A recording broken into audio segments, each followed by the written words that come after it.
মিয়াৰ জনসংখ্যা বৃদ্ধিক লৈ উদ্বিগ্নতা প্ৰকাশ কৰিছে। ময়ো উদ্বিগ্ন, ভাল পাইছোঁ মই যে আচল ৰিয়েল পইণ্টত ধৰিছে। দিছ শুড গো ডাউন। কিন্তু মাননীয় উপাধ্যক্ষ মহোদয়, কাৰ্যক্ষেত্ৰত কিন্তু ওলোটাহে দেখা যায়।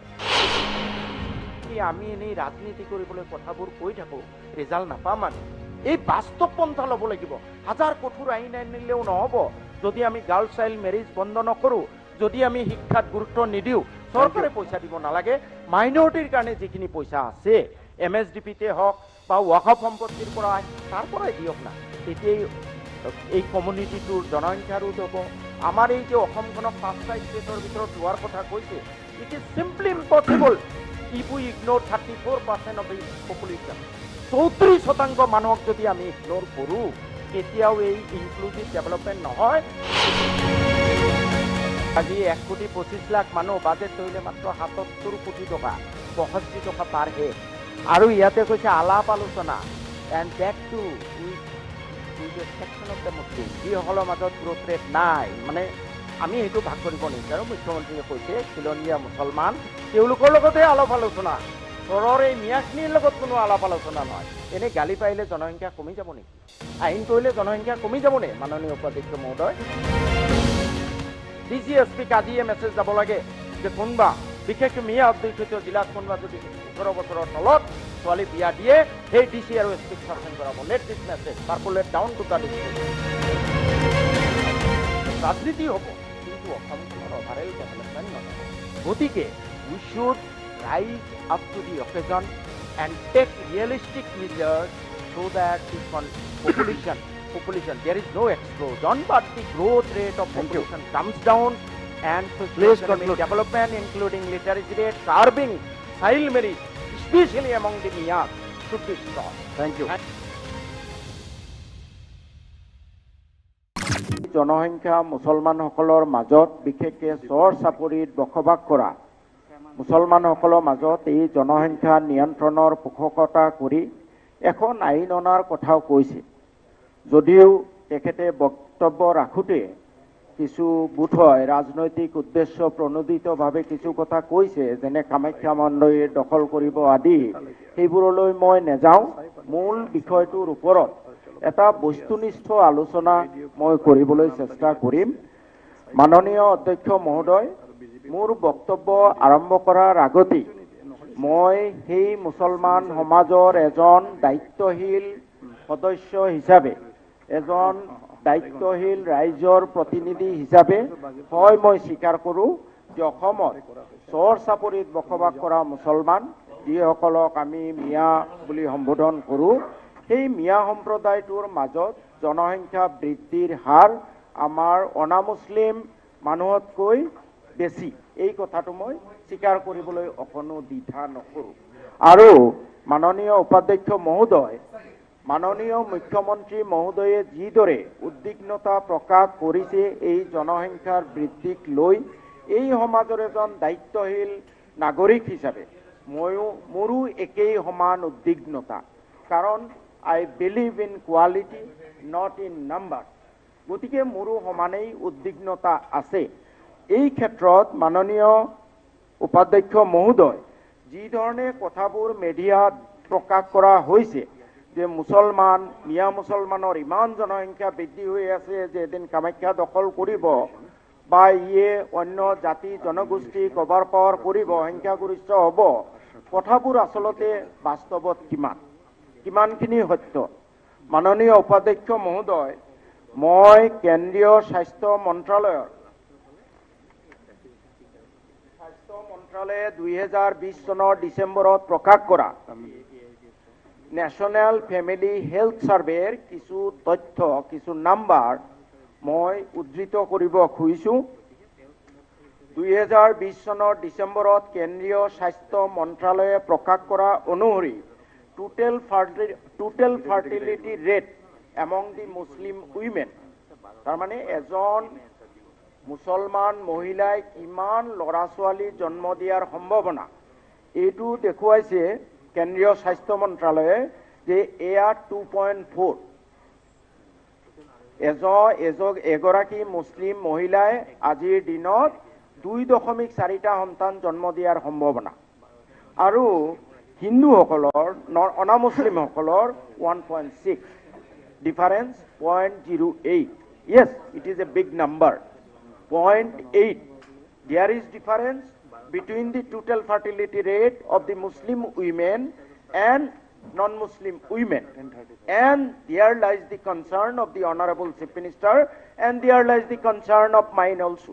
I am also equally concerned that this growth rate should come down. It should be at par.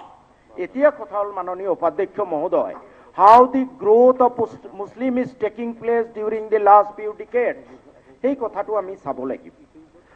ইয়াৰ আগতে 2005 চনত একেই কেন্দ্ৰীয় স্বাস্থ্য মন্ত্ৰালয়ে নেশ্যনেল ফেমিলি হেল্থ সাৰ্ভে প্ৰকাশ কৰিছিল আজিৰ পৰা 14 বছৰ আগত।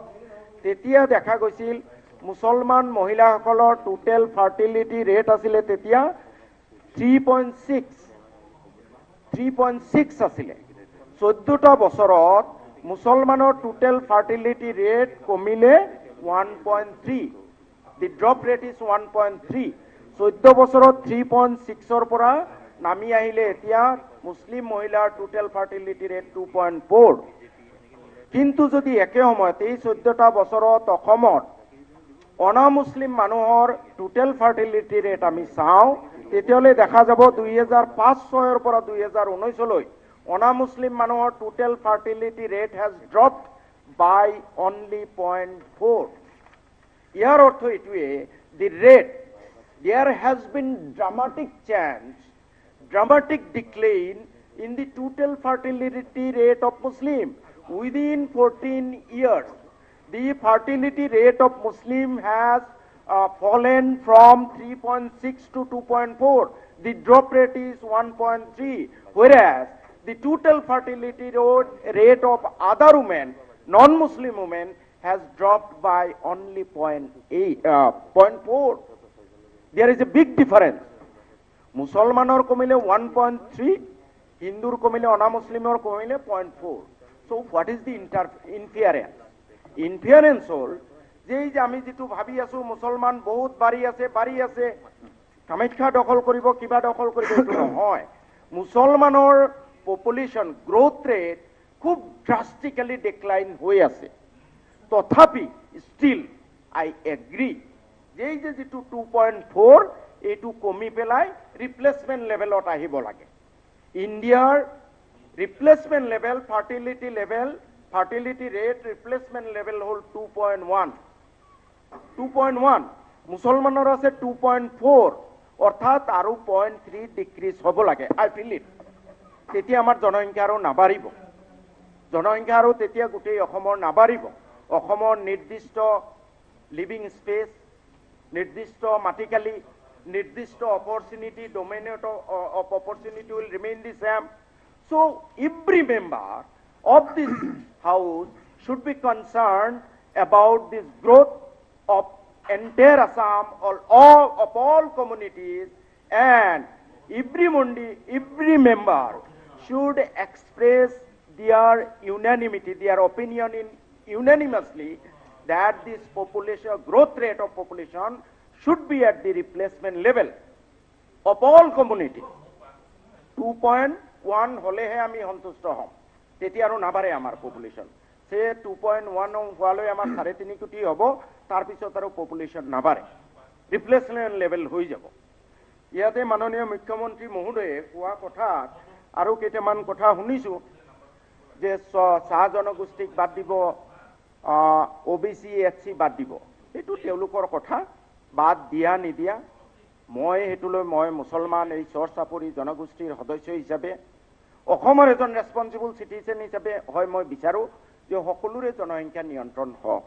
আমাৰ মাননীয় উপাধ্যক্ষ মহোদয় এইখিনিতে মই এটা আমাৰ ডেন্সিটি কেনেকৈ বাঢ়ি গৈ আছে এটা তথ্য দিব খুজিছো। 1901 চনৰ পৰা 1971 চনলৈ আমাৰ density per square kilometre in Assam up to 61 1901 চনৰ পৰা গোটেই অল ইণ্ডিয়াৰ এভাৰেজতকৈ কম আছিলে। কিন্তু আজি 1971 চনৰ পৰা দেখা গৈছে আজিলৈ জনসংখ্যা বাঢ়ি আমাৰ কি হৈছে, density per square kilometre in Assam is 397 and the all India average is 382. ভাৰতৰ এভাৰেজতকৈ যেতিয়া 1901 চনত আমাৰ আছিলে মাত্ৰ 42, ভাৰতৰ আছিলে এভাৰেজ 77। সেয়া পৰিৱৰ্তন হৈ হৈ ডেমোগ্ৰাফিক পৰিৱৰ্তন হৈ হৈ আজি এই কথা অনস্বীকাৰ্য যে অসমৰ পাৰ স্কুৱেৰ কিলোমিটাৰ ডেনচিটি 397 হৈ গ'ল, ভাৰতৰ যিটো এভাৰেজ সেইটো 382 আমি ক্ৰছ কৰিলোঁ।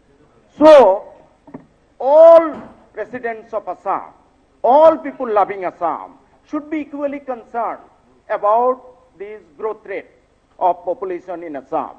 আজি যদি চাহ জনগোষ্ঠী SC ST মানুহক বাদ পেলাই মই ভাবো তেওঁলোকৰ সদস্যই এই কথাৰ বিষয়ে প্ৰতিক্ৰিয়া কৰিব। মই একো নকওঁ কাৰণ মই ফিল কৰোঁ যে মোৰ এই চৰ চাপৰি বা মিয়া মানুহখিনিৰ কাৰণে লিভিং স্পেচ লিমিটেড, তেওঁলোকৰ ডোমেইন অফ অপৰচুনিটিজ লিমিটেড। গতিকে মই তাত বেছি কম্পিটিটৰ বনাই পেলাই মোৰ কমিউনিটিটোক বিপদত পেলোৱা হ'ব, which I do not want being a responsible citizen. গতিকে মই বিচাৰোঁ হয় মুছলমানৰ আপোনাৰ EFR আজি 2.4 এইটো কমি পেলাই 2.1 হ'ব লাগে। অফক'ৰ্ছ আই অলছ' ফিল যে গোটেই অসমৰে জনসংখ্যা ৰিপ্লেচমেণ্ট লেভেলত আহিব লাগে। আৰু এই ক্ষেত্ৰত যদি আমাৰ চাহ জনগোষ্ঠীৰ সদস্যসকলে বা SC STৰ সদস্যসকলে তেওঁলোকে ভাবে যে for the betterment of the future of their community they also want to be included within the bill, it is up to their wisdom. I do not want to say anything. Next মাননীয় অধ্যক্ষ উপাধ্যক্ষ মহোদয়, মই আৰু দুটামান কথা, এই যে মুছলমানৰ total fertility rate 2.4 above the replacement level 2.1 and it is higher than the non-Muslim by 0.08. যদিও the rate of decline is very sharp, very comfortable, very encouraging rate of decline. 3.6 or 2.4 হৈ গ'ল, 1.3 decline হ'ল, non-Muslimৰ decline হ'ল কমিলে মাত্ৰ 0.4. Still এই যে মুছলমানৰ 2.4 total fertility rate has not reached the replacement level.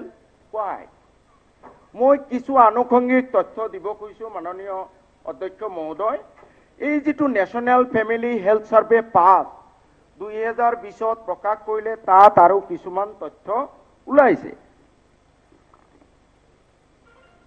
এই তথ্য মতে আমি দেখা পাম যে কাশ্মীৰৰ এইখিনি মেজৰিটি মুছলমান, কিন্তু কাশ্মীৰৰ মুছলমানৰ যিটো growth rate that is the lowest among the 9 states, যি 9খন ৰাজ্যৰ তথ্য প্ৰকাশ কৰিছে তাৰ ভিতৰত কাশ্মীৰৰ মুছলমানসকলৰ গ্ৰোথ ৰেট আটাইতকৈ বেছি, হিন্দুৰো গ্ৰোথ ৰেট আটাইতকৈ কম। কাশ্মীৰৰ মুছলমানৰ growth rate total fertility rate is now only 1.45 against the national average of 2.2. গোটেই ভাৰতবৰ্ষৰ এভাৰেজ হ'ল 2.2 টোটেল ফাৰ্টিলিটি ৰেট, কাশ্মীৰৰ মুছলমানৰ 1.45, কাশ্মীৰৰ হিন্দুৰ আৰু কম 1.32। 9খন ৰাজ্যৰ প্ৰকাশ কৰিছে, তাৰ ভিতৰত কাশ্মীৰৰ মুছলমানৰ বাকী 8খন ৰাজ্যৰ হিন্দুতকৈ আটাইতকৈ কম total fertility rate Kashmir. Why this aberration we see? I would say it aberration. When all over India this trend is different, in Kashmir it is different. This is because there has been huge socio-economic development in Kashmir. তাৰ কাৰণে আজি এইটো হৈছে। গোটেই এই 9খন ৰাজ্যৰ মাত্ৰ কেৰালা আৰু বিহাৰৰ বাদে বাকী 7খন ৰাজ্যত মুছলমানৰ গ্ৰোথ ৰেট EFR হিন্দুতকৈ কম। 9খন ৰাজ্যৰ প্ৰকাশ কৰিছে, 7খন ৰাজ্যৰ মুছলমানৰ TFR টোটেল ফাৰ্টিলিটি ৰেট হিন্দুতকৈ কম। একমাত্ৰ কেৰালা আৰু বিহাৰত মুছলমানৰ ফাৰ্টিলিটি ৰেটটো বেছি। বিহাৰ নেচাৰেল কাৰণ বেকৱাৰ্ড ছ'চিও ইকনমিকেলি, নট অনলি মুছলিম, হিন্দুৰো বেছি। আজি বিহাৰৰ TFR হ'ল 2.9, অল ইণ্ডিয়া এভাৰেজ হ'ল 2.2, ৰিপ্লেচমেণ্ট লেভেল 2.1, আমাৰ অসমৰ হ'ল মুছলমানৰ 2.4। গতিকে বিহাৰৰ এজে হ'ল মুছলিম হিন্দু বুলি কথা নাই, চবৰে বেছি। So' I forget about Bihar, come to Kerala. Y? Kerala যথেষ্ট উন্নত, তৎসত্ত্বেও তাত মুছলমানৰ ফাৰ্টিলিটি ৰেটটো বেছি বাকী 7খন ৰাজ্যতকৈ। কিয়? কাৰণ হ'ল কেৰালাত বাকী 7খন ৰাজ্যত উইমেনে যেনেকৈ এক্সেছ টু এডুকেশ্যন পাইছে, কেৰালাত কিন্তু উইমেনখিনি শিক্ষা দীক্ষাত অলপ পিছ পৰি আছে। দিছ ইজ দ্য বিটাৰ ট্ৰুথ। গতিকে মাননীয় উপাধ্যক্ষ মহোদয়, যিটো কথা মই হাউচৰ দৃষ্টিগোচৰ কৰিব খুজিছোঁ, আৰু এটা কথা, irrespective of religion, caste and creed, all over India এই নেশ্যনেল হেল্থ ছাৰ্ভে প্ৰকাশ কৰিছে যে ৰুৰেল উমেনৰ ফাৰ্টিলিটি ৰেট নগৰতকৈ বেছি, নগৰতকৈ বেছি। That is the good question. গাঁৱলীয়া মহিলাসকলৰ ফাৰ্টিলিটি ৰেট, হিন্দুৱে হওক, আমাৰ উপাধ্যক্ষ মহোদয় ডক্টৰ তেখেতে ভালকৈ জানিব, গাঁৱলীয়া মহিলাসকলৰ ফাৰ্টিলিটি ৰেট নগৰীয়া মহিলাসকলতকৈ বেছি। Can you imagine something? Can you infer something? It is because the rural women, irrespective of their caste, creed and religion, are socio-economically backward compared to the urban women. That is the reason. That is the reason. Religion has nothing to do with the fertility rate, with the population growth. It is the socio-economic development of the community. Mananiya Upadhyaksh Mohoday, আমার অসমৰ এজন সুহন্তা doctor Ilias Ali Padmashri দিয়া হৈছে। তেখেতে এই ক্ষেত্ৰত বিশেষকৈ চহৰ চাপৰি মুছলমানৰ মাজত জনসংখ্যা ৰোধ কৰিবলৈ তেখেতে যথেষ্ট কাম কৰিছে। তেখেতৰ আজি এটা বক্তব্য, যেতিয়া মুখ্যমন্ত্ৰী মহোদয়ে এই জনসংখ্যা বিস্ফোৰণ লৈ তেওঁৰ প্ৰতিক্ৰিয়া প্ৰকাশ কৰিছিলে, তেতিয়া ডক্টৰ ইলিয়াছ আলীয়ে যিখিনি কথা কৈছিলে তাৰে দুটা বাক্য মই উদ্ধৃতি দিব খুজিছোঁ। তেখেতে কৈছে যে government has to, state government has to, মই প্ৰথমৰ পৰা পঢ়ি দিছোঁ, doctor Ilias Ali who was honored with the Padma Shri in 2019 for his enormous contribution in population control for more than a decade, said on Friday that the state government has to focus on all-round development, including women's education as top priority for the people in Sor to curb what the Chief Minister called a population explosion. This is what he has said, our Padma Shri. তেওঁ আৰু কৈছে, educate the girls. To solve the problem, educate the girls. Curb the child marriage and empower the people with economic opportunity as topmost priority. Once it is done, the increase in population will be automatically controlled. This is the opinion of our Padma Shri winner. Mananiya Upadhyaksh Mohoday, এই ক্ষেত্ৰত আজি যে চহৰ চাপৰি বা তথাকথিত মিয়া মানুহৰ জনসংখ্যা বৃদ্ধিৰ হাৰ বেছি, কি কাৰণে হৈছে কিছু মই আৰ্থসামাজিক তথ্য মই দাঙি ধৰিব খুজিছোঁ। 2002-03 চনত আমাৰ চহৰ এৰিয়াৰ এটা পিয়ল হৈছিলে। এই চহৰ এৰিয়াৰ পিয়লত দেখা গৈছে যে 24,90,000 মানুহৰ চহৰ চাপৰি 2002-03 আমাৰ চৰকাৰে কৰা সাৰ্ভে মতে 24,90,000 মানুহৰ ভিতৰত আপনাৰ লিটাৰেট হল 4,80,000 মাত্ৰ। 24 লাখৰ ভিতৰত 4,80,000 মাত্ৰ। এতিয়া বহুতে ক'ব মুছলমানে ল'ৰা ছোৱালী স্কুলত নিদিয়ে, কি কৰিব চৰকাৰে? That is not the reason. মাননীয় উপাধ্যক্ষ মহোদয়, মই জাষ্ট সৰু এটা মোৰ জীৱনৰ এটা অভিজ্ঞতা ক'ব খোজো, যদি আপুনি এলাও কৰে। 2011 চনত মই বিধায়ক নিৰ্বাচিত হৈছোঁ। মোৰ বাগবৰত এটা চৰ আছে, নাম হ'ল চাপৰি পাথাৰ, কিন্তু মানুহে নিকনেম হ'ল এইটো ৰাৱণৰ চৰ। ৰাৱণৰ চৰ কিহৰ কাৰণে? সেই চৰটোত শিক্ষা দীক্ষাটো নায়েই, স্কুল টিস্কুল নাই, ইহঁতে ইমান মৰামৰি কথা কটি কৰে যে বেলেগ চৰৰ মানুহে ভয় কৰে ইহঁতক, কাৰণ নাম দিছে ৰাৱণৰ চৰ। মই নিৰ্বাচিত হোৱাৰ পিছত ফ্লাডৰ সময়ত সেই চৰলৈ যাত্ৰা আৰম্ভ কৰিলোঁ নাৱেৰে, আৰু মনটো মোৰ দুৰু দুৰুকৈ কুপিছে যে জাহাম চালা ৰাৱণৰ চৰত প্ৰথম কিবা হয়, ইহঁতে বা কি কৰে, মোক কিবা ডিমাণ্ড দিয়ে, যদি মই ফুলফিল কৰিব নোৱাৰোঁ। মই গৈ নাৱৰ পৰা নামিলোঁ দুপৰীয়া, আৰু গৈ দেখিছোঁ তেওঁলোকে খবৰ পায় প্ৰায় 100-150 মানুহ জমা হৈ আছে, প্ৰায় ল'ৰা ছোৱালী 50-60টা তাতে আছে, সৰু সৰু স্কুল গোয়িং, তেওঁলোকে স্কুল যাব লাগিছিলে। মই খুব ভয়ে ভয়ে নামিছোঁ যে এই মানুহখিনিয়ে বা কি ডিমাণ্ড দিব, মই 5 বছৰত যদি ফুলফিল কৰিব নোৱাৰোঁ মোকো মাৰিব নেকি পিছৰ বাৰ আহোঁতে। কিন্তু মাননীয় উপাধ্যক্ষ মহোদয়, এইটো মোৰ মানস পটত চিৰদিন স্মৃতি হৈ থাকিব তেওঁলোকৰ ৰিয়েকশ্যন। মই যেতিয়া নাৱৰ পৰা নামিলোঁ, নামি পেলাই তেওঁলোকক অভিবাদন কৰি মই সুধিলোঁ যে ভাই আপোনালোকৰ আইসকল ভাইসকল আপোনালোকৰ আটাইতকৈ বেছি প্ৰয়োজন কোনটো? মহিলা প্ৰায় 50-60 গৰাকী আছিলে। গোটেইখিনিয়ে মতা মানুহখিনিক ক'ব নিদিয়াকৈ তেওঁলোকে মোক ক'লে, ছাৰ আমাৰ এই ল'ৰা ছোৱালী ধ্বংস হৈ আছে, এখন স্কুল নাই, আমাৰ 500 পৰিয়াল, এখন স্কুল নাই। It was really a memory for me. সেই ৰাৱণৰ চৰৰ মানুহে যাক নিকনেম ৰাৱণৰ চৰ দিয়া হৈছে, যদি স্কুলৰ কথা ক'ব পাৰে, মহিলাসকলে যদি স্কুলৰ কথা ক'ব পাৰে, it is not true, it is share politics যে মুছলমান মানুহ স্কুলত যাব নোখোজে। মাননীয় উপাধ্যক্ষ মহোদয়, এতিয়া কাজিয়া হৈ থাকে। দুৰ্ভাগ্যবশতঃ আজিও তাত স্কুল দিব পৰা নাই। প্ৰাইভেটকৈ এখন স্কুল হৈছে। চৰকাৰক মই বহুতবাৰ আবেদন দিছোঁ, এতিয়াও এটা প্ৰপ'জাল চৰকাৰৰ বিবেচনাধীন হৈ আছে। আজি 20 বছৰ হৈ গ'ল। চাপৰি পথাৰত এখন স্কুলৰ প্ৰপ'জাল আছে, চেংচন স্কুল, মানে ৰাৱণ বধ হোৱা নাই এতিয়ালৈকে।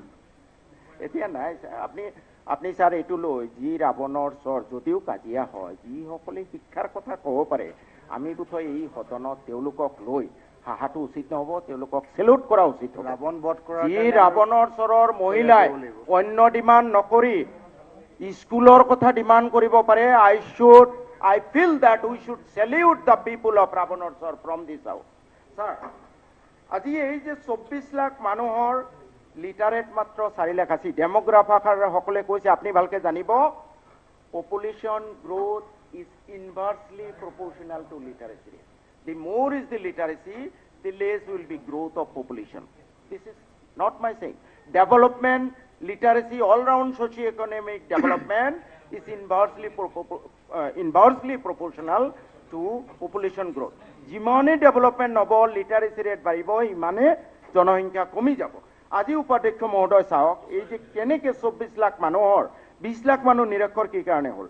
যিকেইটা চহৰ আছে 14টা জিলাৰ, তাৰে যোৰহাট মুঠ মানুহ হ'ল 2,15,000। ইয়াত মাননীয় উপাধ্যক্ষ মহোদয় লিটাৰেসি ৰেট 60, যোৰহাটৰ চহৰত 60, তেতিয়া মাজুলী যোৰহাটৰ ভিতৰত আছিলে 60। আনহাতে Dhubri 6,89,000, literacy rate only 14.46, 14.46। Barpeta only 17.63। Where is our position today in this spaces? মাননীয় উপাধ্যক্ষ মহোদয়, এতিয়া কাৰণ যোৰহাটত কেনেকে বেছি হ'ল, বৰপেটা ধুবুৰীত কেনেকে কম হ'ল? আজি চাওক, যোৰহাটত পপুলেশ্যন 2,15,000, কিন্তু তাত এলপি স্কুল আছে 423টা এলপি স্কুল। ধুবুৰীত পপুলেশ্যন 3 গুণ যোৰহাটতকৈ, 6,89,000, এলপি স্কুল আছে মাত্ৰ 315, 3 গুণ থাকিব লাগিছিলে, 1200 নাই। বৰপেটা যোৰহাটতকৈ পপুলেশ্যন প্ৰায় 50,000 বেছি, 2,68,000, তাত এলপি স্কুল হ'ল 288, অলমষ্ট হাফ অফ যোৰহাট। তেনেকে হাই স্কুল, এমই স্কুল যোৰহাটত আছে 138খন, ধুবুৰীত আছে 116খন, বৰপেটাত আছে মাত্ৰ 80খন। হাই স্কুল যোৰহাটৰ চহৰত আছে 90খন, আৰু ধুবুৰী 3 গুণ জনসংখ্যা, অথচ তাত হাই স্কুল আছে মাত্ৰ 37খন। বৰপেটাত almost 50,000 more than the population of Jorhat, তাত আছে মাত্ৰ 28খন। একে অৱস্থা কলেজৰ, একে অৱস্থা অন্যান্য হেলথ ইনষ্টিটিউচনৰ। এই কথাখিনি যদি আমি গুৰুত্ব নিদিওঁ, মাননীয় উপাধ্যক্ষ মহোদয়, মুখ্যমন্ত্ৰী মহোদয়ে উদ্বেগ প্ৰকাশ কৰিছে, ময়ো উদ্বিগ্ন, কিন্তু ৰিয়েল কজবোৰ বাছি উলিয়াব লাগিব, ৰিয়েল কজবোৰ দূৰ কৰিব লাগিব।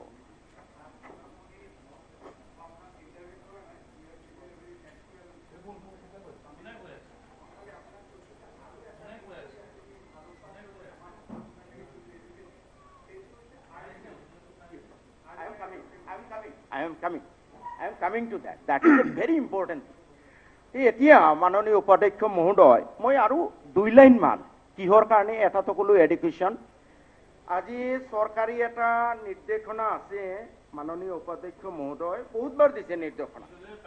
মই এটা গভৰ্ণমেণ্ট চাৰ্কুলাৰ পঢ়ি দিছোঁ, WAP 189/75/47 dated 24/77, reflection of subdivision wise population pattern in government employment, সরকারি সার্কুলার। আকৌ রিটারিট কৰিলে same circular 1982, reiteration of instructions on population pattern in government service, আকৌ 91ত দিলে যে সাব ডিভিজন আৰু ডিস্ট্ৰিক্ট লেভেলত এটলিষ্ট 3rd গ্ৰেড আৰু 4th গ্রেডত পপুলেশন প্যাটার্নত চাকরি দিব লাগে তার পিছতে এখন আইন হল ইন স্পাইট অফ দ্যাট মাননীয় উপাধ্যক্ষ মহোদয় এই সেক্ৰেটাৰিয়েটৰ পৰা অৰ্ডাৰ যায় যে ডিস্ট্ৰিক্ট আৰু জিলা আৰু মহকুমা ভিত্তিত তোমালোকে এটলিষ্ট 3য় আৰু 4th বৰ্গৰ চাকৰিৰ ক্ষেত্ৰত জনসংখ্যা অনুপাতে দিবা মাননীয় উপাধ্যক্ষ মহোদয় এই সেক্ৰেটাৰিয়েটৰ পৰা যায় অৰ্ডাৰ আৰু এই সেক্ৰেটাৰিয়েটত এপইন্টমেন্ট কেনেকুৱা হৈছে মই জাস্ট দুটা মান উদাহৰণ দিম এটা আনস্টাৰ্ট কুৱেশ্যন 28 মতে 2014 সেই বছৰ তেতিয়া সেক্রেটারিয়েটত ক্লাস 3 টোটেল এপইন্টমেন্ট হৈছিলে জুনিয়র এডমিনিস্ট্রেটিভ এসিস্ট্যান্ট 100 মুসলমানে পাইছে মাত্র 4%। ক্লাস 3 ড্রাইভারত এপইন্টমেন্ট হয়েছে 25টা তারে মুসলমানে পাইছে মাত্র এটা এই আমার সেক্রেটারিয়েট অথচ চাব আপনার প্রাইভেট যিমান ড্রাইভার আছে মুসলমান কিন্তু যেতিয়া গভর্নমেন্ট চাকরির কথা আহে তেতিয়া 25 জনের মাত্র এজনে পায় মাননীয় উপাধ্যক্ষ মহোদয় Barpeta 74% of the population is Muslim Fakhruddin Ali Ahmed মই উপৰ গ্ৰেডৰ কথা নকওঁ পিয়ন চকীদার তাত গ্রেড 4 পোস্টত 16টা চাকরি হয়েছে মুসলমানে পাইছে মাত্র এটা মানে 6% যত মুসলমান 74%। সুইপার 9টা বৰপেটা মেডিকেল কলেজত যত 74% মুসলিম বৰপেটা জিলাত তাত সুইপাৰে এটাও পোৱা নাই মুসলমান মানুহ সুইপাৰৰ কাৰণে যোগ্য নহয় নেকি চকীদাৰৰ কাৰণে যোগ্য নহয় নেকি মাননীয় উপাধ্যক্ষ মহোদয় এইটো হল এমপ্লয়মেন্টৰ কথা চৰকাৰী নিৰ্দেশনা থকা সত্ত্বেও এমপ্লয়মেন্টত এইজনে বৈষম্য কৰা হৈছে সুইপাৰ ওয়াৰ্ডটো ইউজ নকৰে এটো ক্লিনাৰ বুলি ক'ব লাগে ওকে সরকারি ওয়ার্ড সুইপার আসলে এটো সরকারি উত্তর যেটো আসলে আজিকালি সুপ্রিম কোর্টে ভার্ডিক্ট দিছে যে সুইপার ওয়ার্ডটো ক'ব নালাগে ক্লিনাৰ বুলি ক'ব anyway I withdraw that word sweeper that may be replaced by cleaner এতিয়া মাননীয় উপাধ্যক্ষ মহোদয় আৰু এটা ডাঙৰ সমস্যা গৰাখহনীয়া আমাৰ চৰকাৰী তথ্য মতে মাননীয় উপাধ্যক্ষ মহোদয় এতিয়ালৈ নহয় 2008 চনৰ ৰেকৰ্ড মতে 4,27,000 হেক্টৰ প্ৰায় 30 লাখ বিঘা মাটি গুচি গ'ল নদীৰ বুকু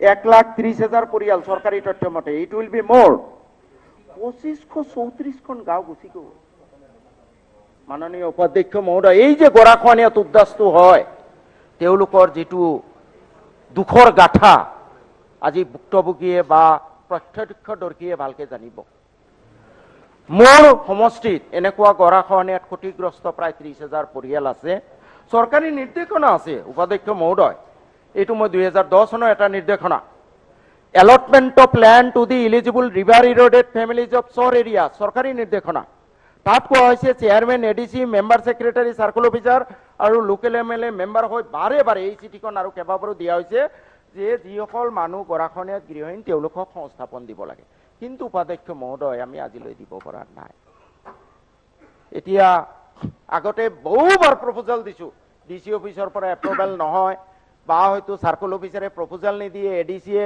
এজেন্ডাত নানে কিছুদিন আগতে মুখ্যমন্ত্ৰীয়ে কোৱা শুনিছো যে মাটিবোৰ এমএলএ দি দিব লাগে এমএলএ দিব নোৱাৰে ইচ্ছা কৰিলে চৰকাৰী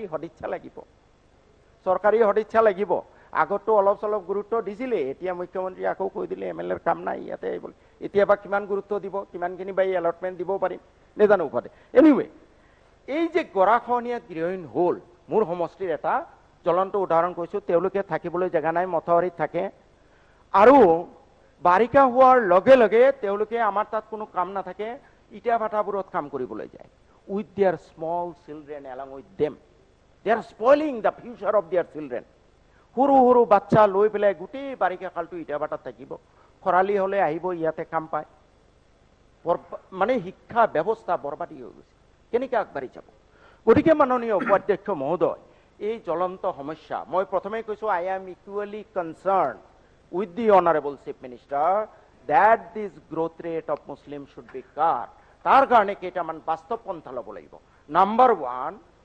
নাম্বাৰ 1 এডুকেশ্যন স্প্ৰেড কৰিব লাগিব পৰ্যাপ্ত স্কুল শিক্ষক মই 2011 চনত এমএলএ হোৱালৈ মোৰ তাতে 400 ছাত্ৰ এজন শিক্ষক এনেকুৱা আছিল আপোনাৰ 30খন স্কুল জিৰো টিচাৰ আছিল এতিয়া বহুখিনি ভাল হৈছে কিন্তু পৰ্যাপ্ত স্কুলৰ বহুত অভাৱ আছে হাইস্কুল হায়াৰ ছেকেণ্ডেৰীবোৰত শিক্ষকৰ অভাৱ আছে।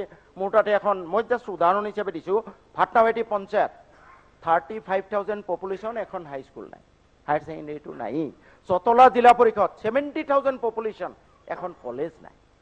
গতিকে এই শিক্ষানুষ্ঠানৰ যি অভাৱ, শিক্ষাৰ যি অভাৱ, এইটো যেতিয়ালৈ দূৰ নহ'ব তেতিয়ালৈ লং টাৰ্ম বেচিছত আমাৰ এই পপুলেশ্যন কণ্ট্ৰলটো নহ'ব। This education is said to be the best contraceptive. আৰু ডেমোগ্ৰাফাৰসকলেও কৈছে literacy rate is inversely proportional two.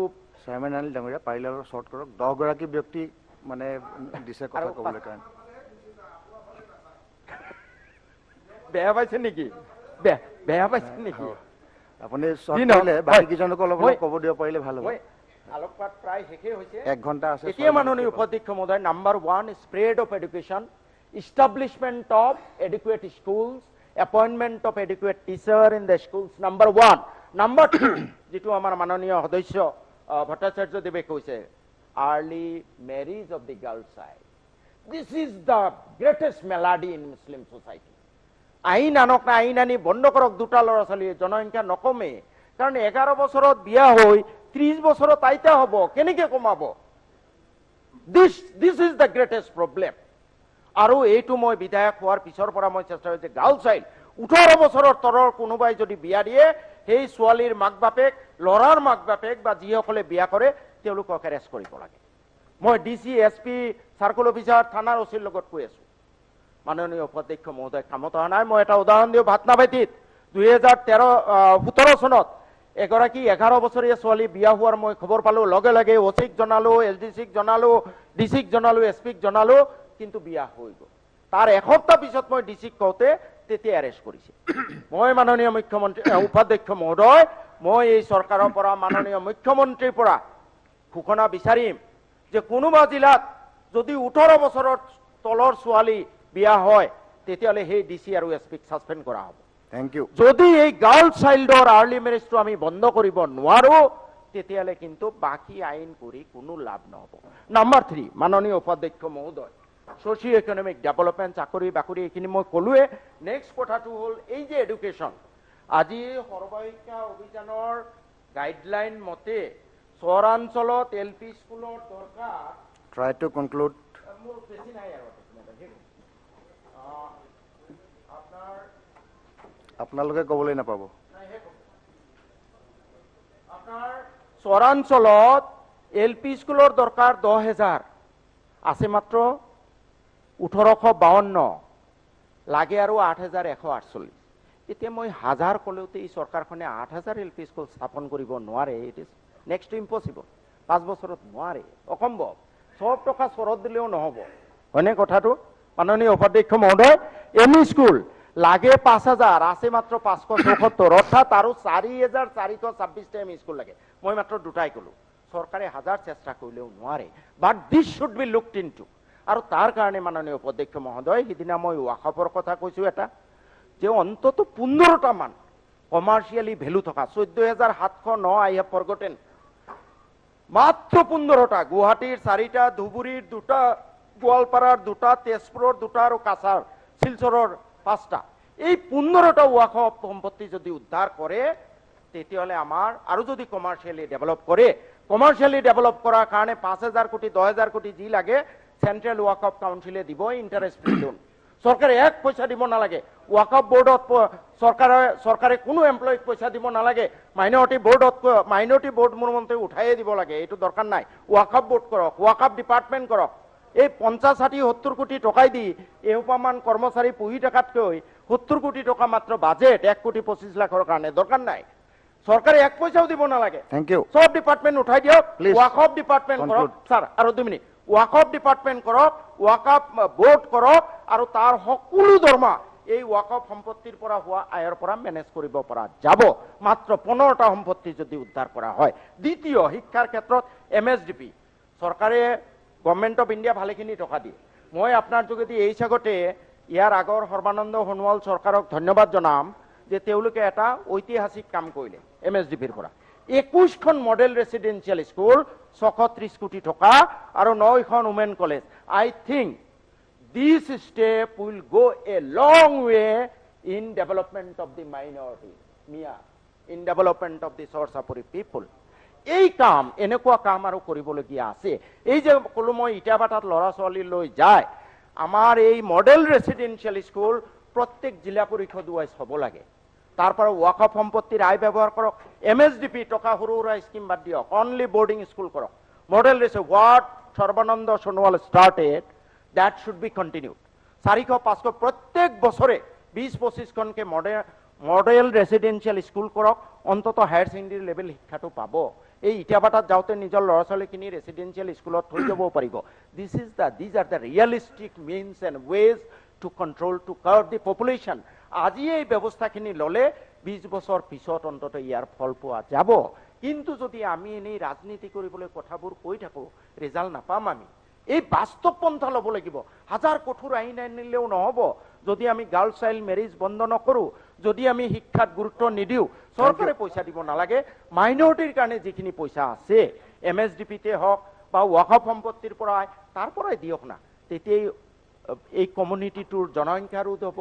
আমাৰ এই যে অসমখনক 5টা ষ্টেটৰ ভিতৰত লোৱাৰ কথা কৈছে, it is simply impossible if we ignore 34% of its population. 34% মানুহক যদি আমি ইগনোৰ কৰোঁ, কেতিয়াও এই ইনক্লুজিভ ডেভেলপমেণ্ট নহয়। ভাৰতৰ 5খন ৰাজ্যৰ ভিতৰত এখন ৰাজ্যৰ দৰ্জা আমি কেতিয়াও নাপাওঁ। মাননীয় উপাধ্যক্ষ মহোদয়, আমি এই 34% মানুহক ইগনোৰ কৰি কেতিয়াও অসমে আজি যে IMR MMR আমি নিম্ন স্থান SDG গ'ল, it is because there has been continuous negligence towards this 1/3 population of Assam, and we should thus far and no further, we should stop it. মাননীয় উপাধ্যক্ষ মহোদয়, মই আশা কৰিম হয় আইন আনক, কিন্তু তাৰ লগতে এইকেইটা বস্তু এটা হ'ল শিক্ষাৰ প্ৰসাৰ। সোৰ্স মই ক'লো MSDP ৱাকফ সম্পত্তি চৰকাৰে যদি পাৰে দিয়ক। নাম্বাৰ 2, বাল্য বিবাহ ৰোধ কঠোৰভাৱে।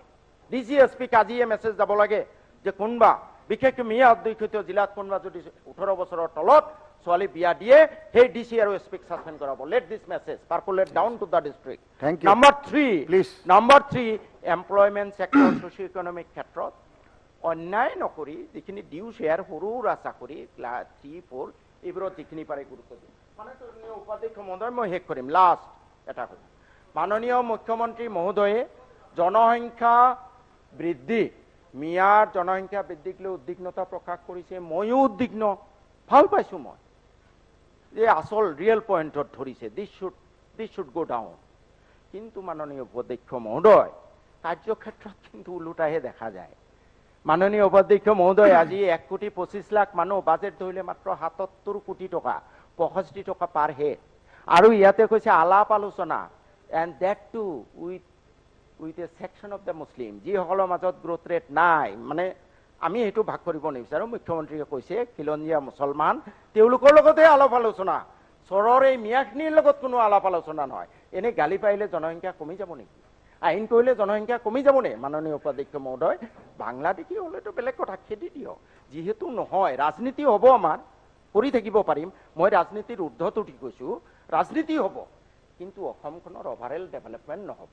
গতিকে উই শুড ৰাইজ up to the অকেজন and take realistic measures so that the population, there is no explosion, but the growth rate of population comes down, and socio-economic development, including literacy rate, curbing child marriage, especially among the Miyas, should be stopped. Thank you.